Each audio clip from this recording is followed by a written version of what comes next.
VA position on homelessness amongst veterans. It's Secretary Shinseki #1 goal. And the perceived benefits to the taxpayer. A homeless vet, you'd be surprised how much they cost. They get arrested, they get sick, they do stupid stuff. They cost about $50,000 a year to the taxpayer. We can run them through VNRC, DanaM College, for about 18 grand. That's about a 32,000 per year savings to the taxpayer to run them through here.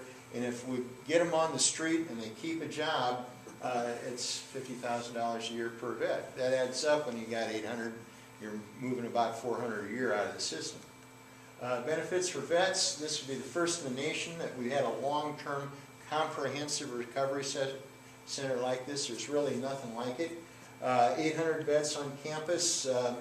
It's relatively low cost as a delivery of service because we concentrate our service. You don't have to have people going off here and 20 beds here and 50 beds there. We got them all right here, as many as we can. And vets get the respect that they deserve, and if ultimately lower cost means that we can do more. Benefits for Blair. And we actually had some numbers, but I didn't think they were good for Blair, so we'd have to rework those. But you're figuring probably between 100 and 200 permanent jobs on campus. And that does not include educators, because I'm presuming the educators are going to come from Omaha or Wayne, Nebraska, or someplace like that. But those will be set aside. You're churning out about 400 people a year.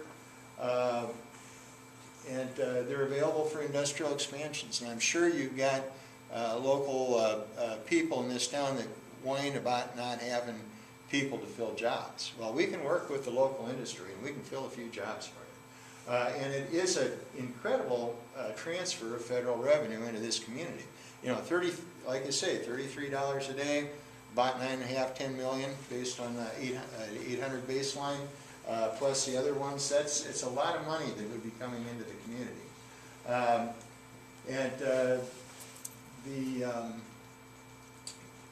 Just looking at the ripple effects of what we're doing, I can't even remember. For some reason, this slide doesn't really track for me.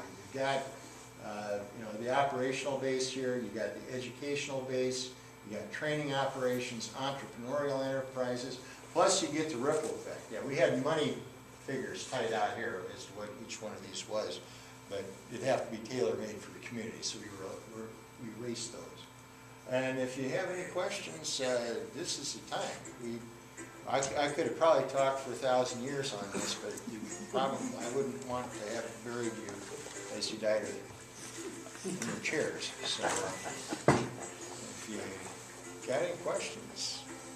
I think most of the questions that I had, someplace through there, you covered most of them. Mm-hmm.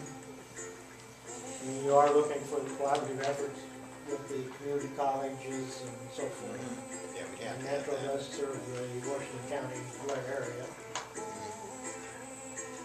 That's the Metropolitan Community College. I think we talked about that on the phone a little Yeah, bit. right. Turn that off, though, is that possible? I like that song. I know I do too, I just couldn't hear very well. Thank you. Do you know with Offutt, how veteran friendly Metro art is? Yeah, I was looking at that because I want to say they do have a veterans administrator on staff with them. But, I used to work for the Veterans Administration, and we had a coordinator on staff always, so I don't know where the closest that person would be. Yeah. I would that's assume something we'll Offutt just have has to find one. out. Yeah.